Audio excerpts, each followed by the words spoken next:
السلام عليكم ورحمة الله وبركاته، والحمد لله رب العالمين،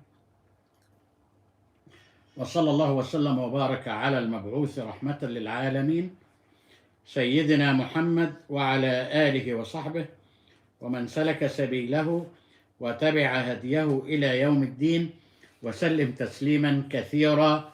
ثم أما بعد، قلنا إن أمة النور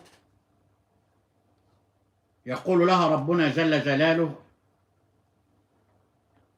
اتبعوا ما أنزل إليكم من ربكم حتى يستقيم أمركم وتؤدوا مهمتكم وتردون على الله رب العالمين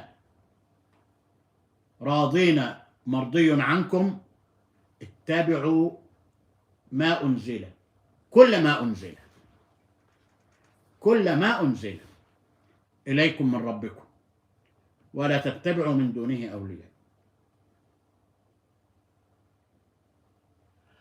لسيدنا أبو موسى الأشعري جد أبو الحسن الأشعري اللي كيدهم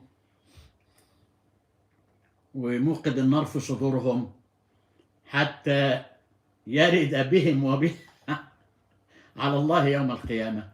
يقول سيدنا أبو موسى الأشعري إيه في اتبعوا ما أنزل إليكم من ربكم؟ يقول كما نقل الإمام القرطبي الجزء الثاني صفحة 95: من يتبع القرآن يهبط به على رياض الجنة. واحنا انت بنشتغل ليه؟ احنا ما بنشتغلش عشان نرضي احدا، احنا بنشتغل لنرضي ربنا جل جلاله،